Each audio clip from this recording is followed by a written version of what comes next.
I'm grateful that we could do this. Yes. And you're back home.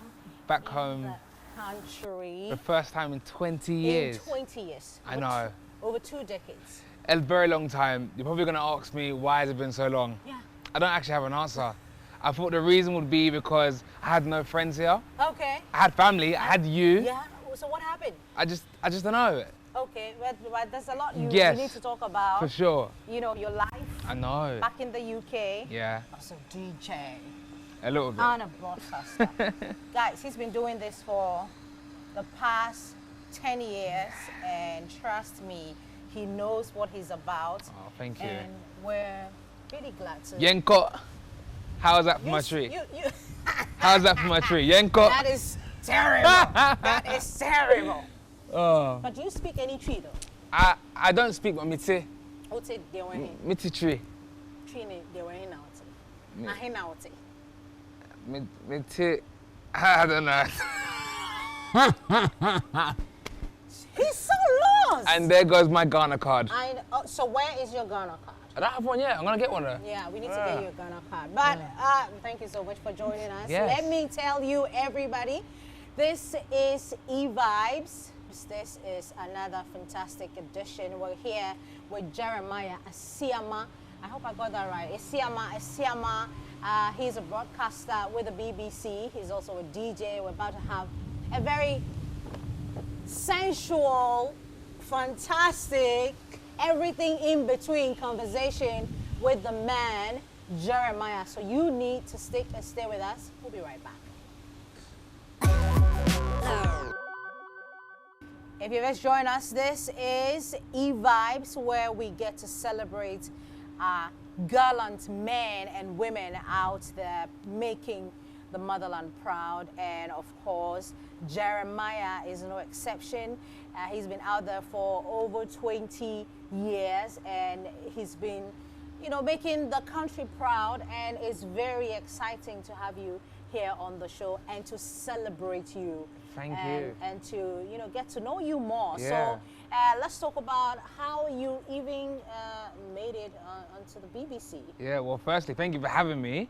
Obviously, it's my first time back in the motherland in over, 20 years, like you say. Yeah. Sun's out, and I'm with you. So I appreciate that for a start. BBC, so I started radio when I was 15. Okay. And I was going through a bit of a naughty path, and I came across a fellow Ghanaian at the time called Clara Amfo. And she was saying on radio, oh, if you want to shout out, just message us. And I thought, that's a lie. If you message someone, they're going to take your money, and that's it. So I thought, you know what? I took my parents' phone, I messaged her, and she shouted me out. And at that time in my life, I didn't really have much friends around me who were genuine. And I felt like Clara was a friend that I never met, but I grew to love. And I loved the music that she would play. And I was like, you know what? The fact that someone can make me feel this good, and I've never met them before, through music and the way they talk, that's what I want to do for other people. And I never gave up, and here we are, 10 years later. And here you are. Let me give you a quote, something that you said that I saw somewhere online. You said, when I found radio and I found the love for music, and knowing that I could share that with people, I knew that was me, or that is me. Yeah. And it wasn't radio from the very onset. It wasn't radio. It was something else. I'm sure your parents wanted you to do something else. They wanted you to go to school, and go to school. Exactly. But what happened? You didn't go to school. You went to school. So I went to college, but I never went to university. Yeah. How come? I think I just knew that I wanted to be a DJ. I don't know what it was. I just knew something within me was telling me that this is my path. And growing up, it's always church. You go there, you hear I see that, you feel the music. I see that, you yeah, you're right. So all of those songs, the High Life, the Lumbas, the Oporio Ponce, like everything. Just all of those different sounds growing up, I knew music was my passion. Right. And when I found that I could actually DJ and play music for a living and make people feel the way I feel, I was like, sign me up. You went it straight for it. And I've been blessed by God. I always give God the glory, because without God, I wouldn't be here. But I've been able to DJ in some incredible places, in some incredible venues and also interview some like sensational stars across. I am definitely coming to that. Yeah. The recent one, I know that you were you DJ'd recently, not too long ago at Wembley. Yeah. Over 90,000 people. 90,000 people. And you were in front of these people. Yeah, it was doing what you love. It's crazy when you think about that. Tell me about the experience. I genuinely I felt like I was in heaven for a split second, because when I looked in front of me, there was an 80-piece marching band. This was the same marching band that performed at the King's coronation. So they were there, the royal family were there. I look up, I see the blue sky, I see the trumpets, the noise, the atmosphere. It was such a blessing. Right. And also my family were able to see me DJ. And it was the first time they'd ever seen me live. Wow. My grandma as well. So for me, it was more than just 90,000 people. It was probably the most important moment of my entire life. Wow. Because growing up, you know what it's like you say, like they want you to go to school, to school, to school, to school, to school. But when they see, Jeremiah, like you're doing something well, you know? And I'm doing something well with my surname, you know? With my full name, Jeremiah Asiamah. Because a lot of the time people ask me if I was okay with the idea of shortening my name. Like even when I first started out, I had so many different names, but then I was like, what is my name? My name is me. Jeremiah. Right. Of so course. yeah, it's been a blessing. For the many Ghanaians who don't know exactly who you are and what you've achieved over the years, I can refresh some of your memory as well. I know that you've played at the BAFTAs, one of the biggest events when it comes to celebrating movies in the UK and across the world, because we have people coming from America joining in. For sure. You played at that event, and you have one of the biggest radio shows in the UK. In the UK. Yeah. That's a big deal. Yeah. And you've done all of these things. How does that make you feel as a person coming from where you're coming from and practically just following your dreams? First of all, I just want to say you're amazing. You are genuinely great at what you do. And I appreciate that. Thank you. There's not a lot of times where you really think about, like how far you've come. I remember this quote was saying, it's not about how long you've got to go, it's about how far you've come. Right. And when you look at it, you really appreciate it. And to answer your question, I have to give God all the glory. Like none of it is me. Praise the Lord. My mum always prayed that, oh God, if you can change Daryl, who was my youth pastor and used to be in the wrong environment, you can change Jeremiah. And I'm just so grateful that I've been able to DJ at the BAFTAs, and work with all these amazing corporations, these amazing people, and just be the light, not necessarily in the dark, but just be a light in the room. And yeah, I'm chuffed. And have you had any interviews with, Stars? I want to know your lineup, your favorite, your lineup. The one that made you go, oh, yeah. You know what? There was a movie, I can't remember the title of it. I want to get one that I'll remember it. That's but okay. But I interviewed Michael B. Jordan. Right, and I like women, I'm not gonna lie to you, but I put my hands up and I say, when I see a handsome man, round of applause, because Michael B. Jordan. Did what? You interviewed Michael B. Jordan? I was supposed to be doing that. You should have. I was supposed to be meeting Michael B. Jordan. Who doesn't love Michael B. Jordan? 5'11", smells good, walks good, talks good. Yeah, man, he was the full package. I am a little bit better. I will say that. I am better than Michael B. Jordan. Argue with yourselves on that one. Oh, look at him. You're so jealous. What can I say? Well, everybody, we love you too. Yeah, you're a passing. You're from Ghana. But Michael B. Jordan, working with him, how was it? Well, I obviously got to interview him, so I guess you could say that. So, but I think when you meet people like that, you just appreciate, Right. I think, we all have a story. You have a story. Right. The person watching this has a story. The cameraman has a story. We all have a story. And it's nice to be able to talk to someone, whether it be in 3 minutes, 30 seconds, and get to experience their story. Whether it's their story of learning how to play a character, or how they got into TV or whatever it is. He is a great person. Wow. I also got to interview Uncle Waffles. I know. Well, I understand that you're the first person. One of the first, yeah. Wow. And I love stories like that because it, you know, when I saw her talent and I saw the video online, I was like, this girl's gonna be a star. And I said to her and her team, I was like, look, I don't want anything from you. I just want to be able to support you as much as possible. Now she's been nominated for BET Award for the Best International Act, doing shows across South and North America, selling out tours, arenas. How does that make you feel? I mean, for what, you know what? A lot of people have imposter syndrome.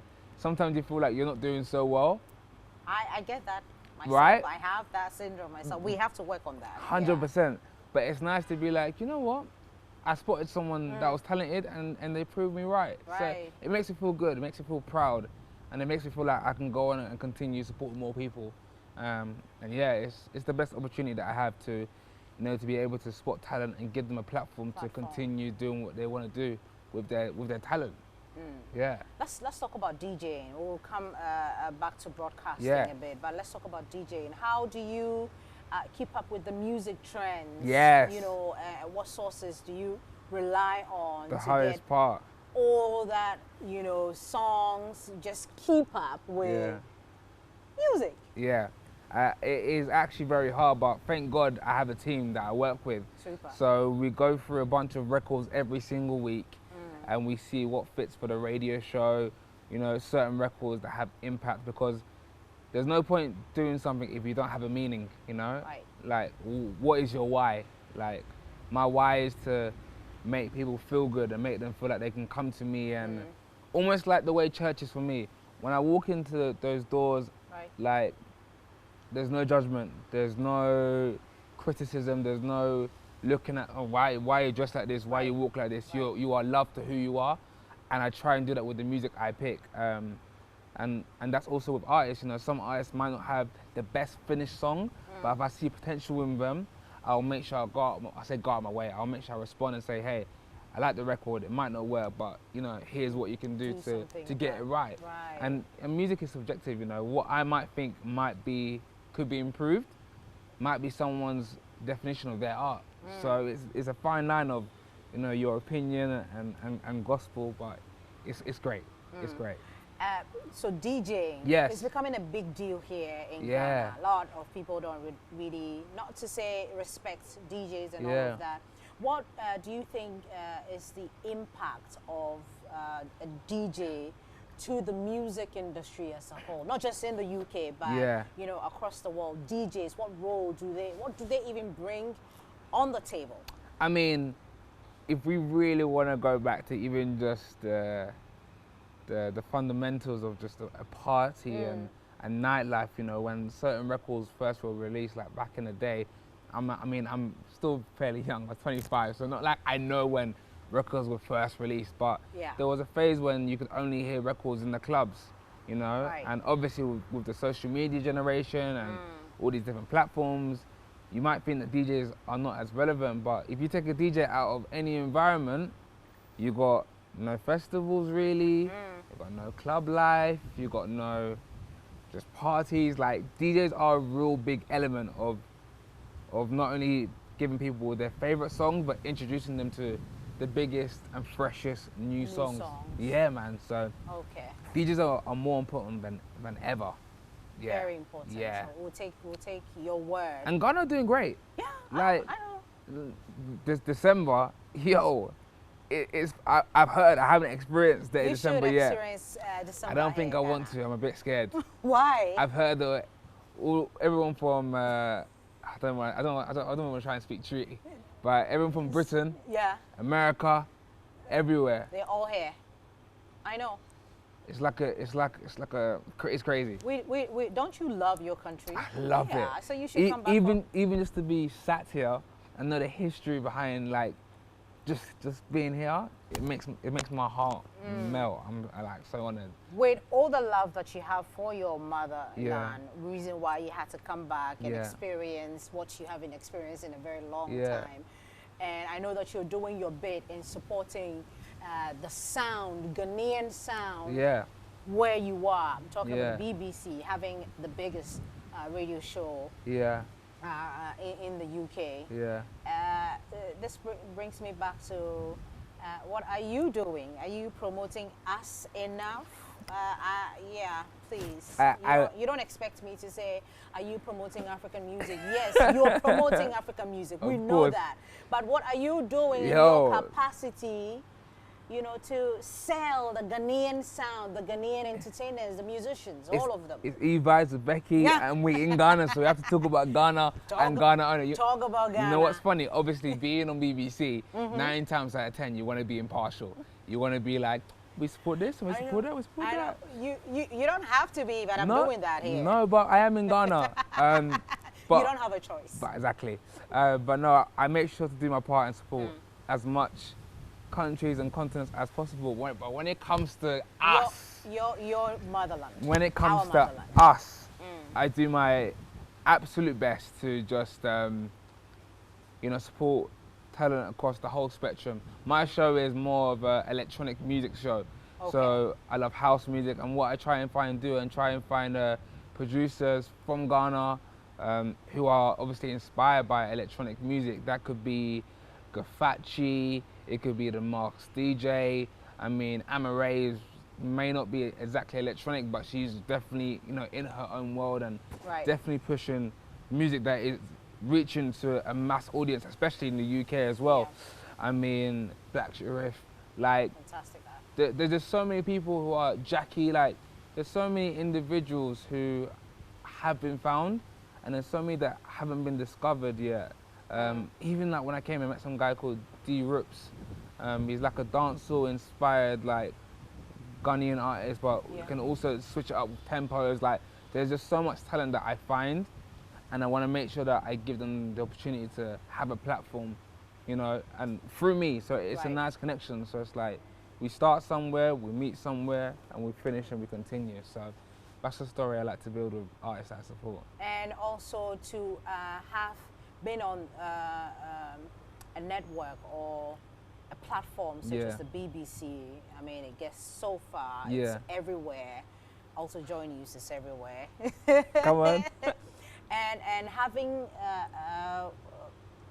you know, worked there and listened to all the sounds across Africa, there's this craze here in Ghana, correct me if I'm mistaken, that all the artists, everybody wants to get global. We just want to move out of the country and be heard outside the country, across the world.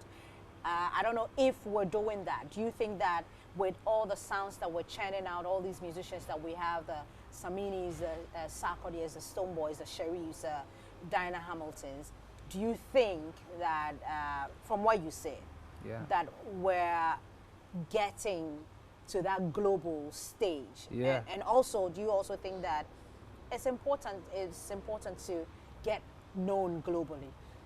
I think Ghana is already known globally. I think it all comes down to what someone defines the word global to mean to them and what success means to them, because global to one artist could just be being played in another country where they've never even thought they had a listener. Could be India, could be New Zealand or whatever. Some could be doing a tour in America, you know, and I genuinely believe that we are global. It's just obvious, like, we are doing our thing, and you know what, like, some might think we're not doing as well as others. I think that's absolute nonsense, you know. We focus on our motherland, our soil, our talent, and when we focus on our own vision, all we can do is be proud and just appreciate how far we've come and not how far we've got to go, because we're doing amazing, you know. We haven't won a Grammy yet. No. Could that be the reason why everybody wants to be heard? Because it's like Grammys, like a cut-off point for every African. It is like the Holy Grail, you know. For sure.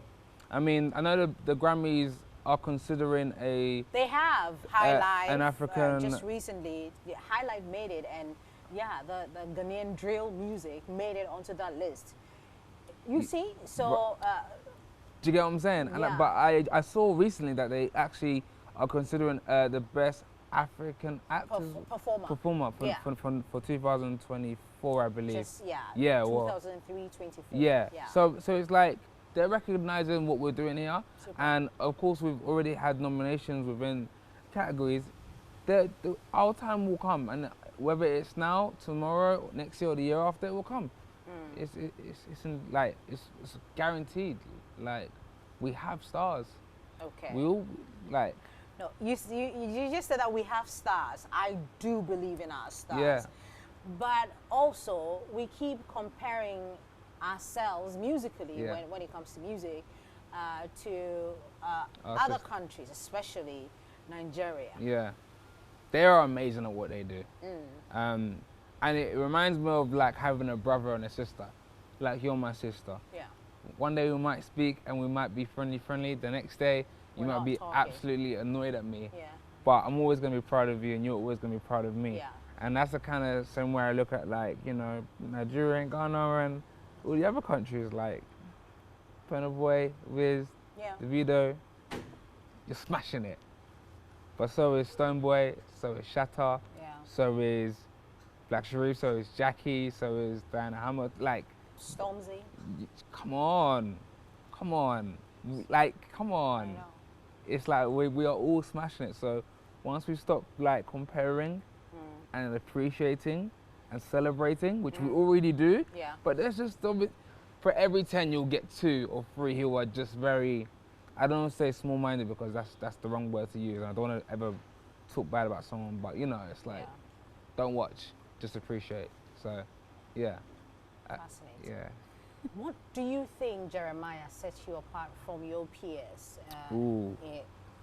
at what you do as a broadcaster and a DJ? Because I know that it's competitive, you know, back home in the UK. Yeah. And sitting on radio, having to, you know, do what you love to do, play music, trying to get, you know, different ears listening to you and accepting you as a DJ and a broadcaster.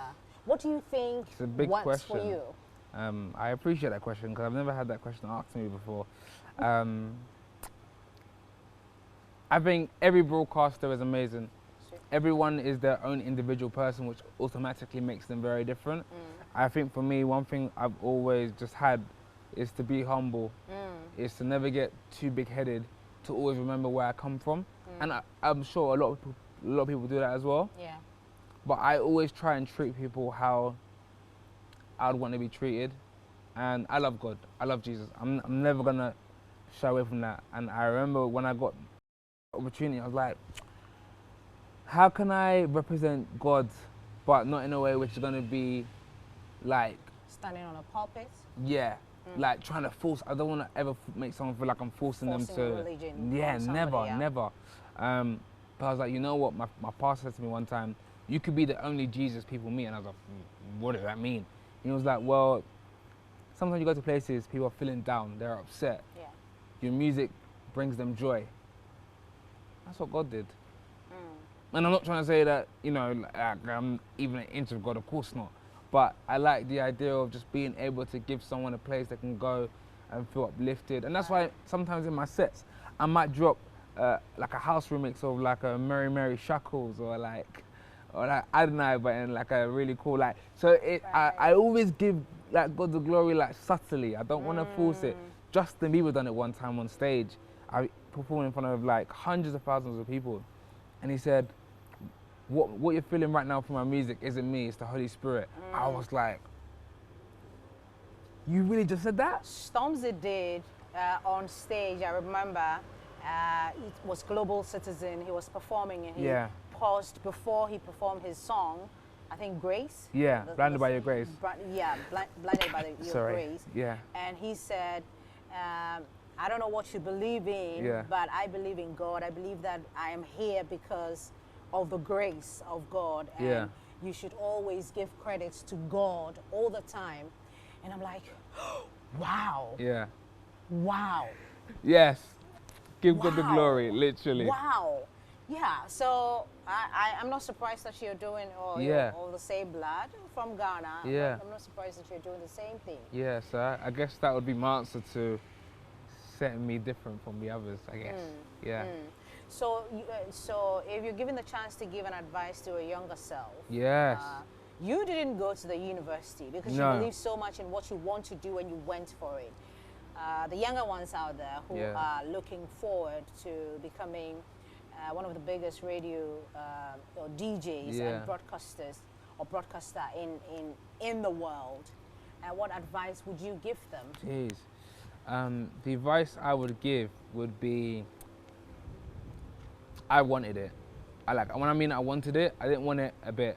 I really wanted it, and I was never going to give up on it. And I didn't care how many no's I got until I got the right yes. That was me. And I feel like so many people don't give it their all.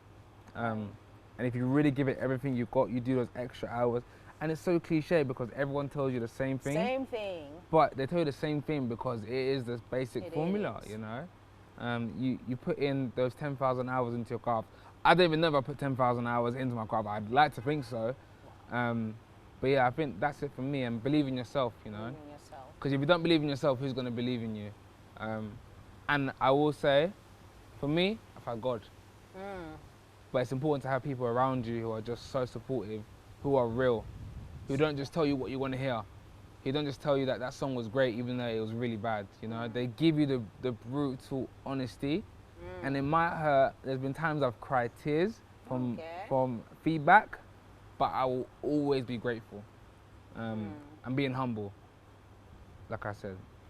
You got any challenges, you know? Yeah. Growing up as a black kid. Yeah. In the I think UK. everyone struggles. Yeah. You know, just growing up as a person of color. I think just life in general is not easy. I think one of my biggest struggles in life, I remember going to school and it was a phase where everyone wanted guys that looked like Chris Brown, Drake, everyone that wasn't dark skinned. And I was so upset with myself that I was trying to find ways to make myself look lighter online.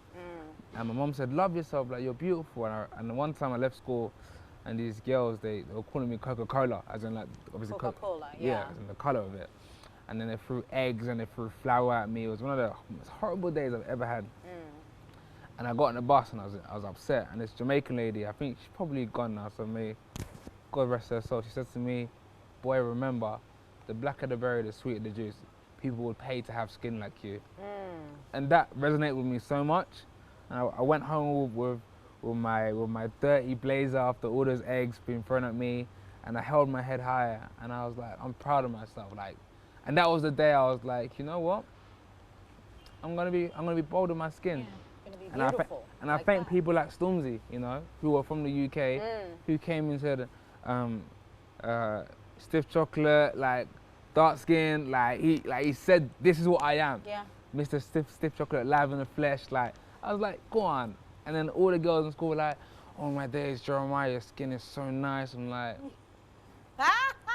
What can I say? What can I say? What can you say? The darker the berry, go on, finish it for me. The sweeter the juice. The sweeter the juice. See what I'm saying? So no, it's been it's been a challenge, but I'm proud that I'm here. And I hope people can be inspired. You know, not just black people, but people who are obviously like challenged because of their race and how they feel that. You know what? No matter how you look, no matter what conditions you may have, like you are created for a reason, you know. This is the way God made you, you know. And you may not feel it's right, but trust me, God makes every single person the way he makes them for a reason. And your special gift is there to inspire someone. And the challenges you go through, they might be like, why God, well, why you allow me to go through this? But your hardship is someone's, you know, deliverance to say. So I sound like Pastor T.D. Jakes, so let me Praise stop. the Lord. I think you should start preaching. Yeah. But what else do you have up your sleeves before Yes. we let you go? Thank you. I know that it's almost time. Yeah. Clock is ticking. Ting, ting, ting, ting, ting. Yeah. Yeah, so, I mean, of course, still working at BBC. I'm releasing more music. Partly the main reason for my trip to Ghana, besides coming to the motherland, was my grandma has a church in Meduma and a school. Meduma. Meduma. Meduma. Yeah. Okay. Which is in Kumasi, right? yeah. Oh, yeah. Yeah, so I went there to go have a look. You don't speak any tree. My tree are bon. So she has like a school. Yeah, a whole school. yeah, it's a beautiful, like, and obviously, like, she's had the school building for almost 15 years now, and she can't really afford it. It's like 8 different classrooms and a playground and all of this. So I said, you know what, with the platform I have, I hope there's people who see how genuine my grandma is, and that they might want to help and create like a school for the locals, and so people can come and learn and have an education. Fantastic idea. So yeah, that's partly my trip. So besides that, release some more music. Can't say who I'm working with, but my Ghana trip was very important, and I hope to release some music with some very incredible talent here. And hopefully I get to see you again. Yeah, I hopefully we'll take evibes to London, and when we do that, we'll get to talk to you again back home in London. But have you had any Ghanaian dishes? Which one is your favorite? I know you had fufu. Everything. But I don't know what it is. Actually, no, I'm not going to say that because it's not the right thing to say. No, you can tell me about the food. You don't have to tell me about the drink. We don't want to tell everybody about the drink. No, not the drink. You went clubbing too. Yes. That's okay. That's what I thought I was going to wear shades today, but I don't want to be a diva. Okay. At all. But Banku, orchestra, cow foot, goat meat, fufu, I had wache, I had tokono, I had cocoa, I had cocoa. But you have all those in London. I know, but the way it's just right around the corner shops. Here. You can even get some in Lidl. Here. Have you had gobe yet? No. You don't know what gobe is? Ooh. You don't know what gobe is? Let me Google what gobe is. You don't have to do that. I'm right here. Yeah. Gobe, what's that? It's beans. Oh! Oh!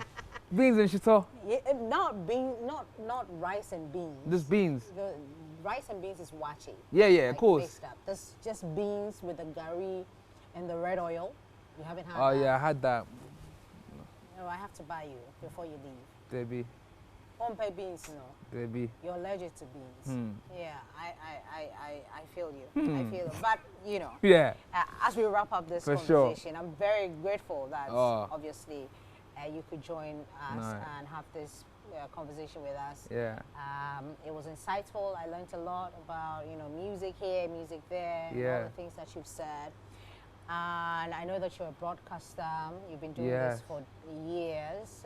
Actually, 2-3 years older than I am in the business. And so it is just right for you to, you know, do what you have to do so that we can end this show. For sure. Meaning you're the presenter now, and the show is evibes. I have a present for you though. Okay. But do we have to go on break? But yeah, let's go on a quick commercial break. Okay. We'll be right back with Jeremiah Asiamah. He will be ending this whole interview for us here on this channel.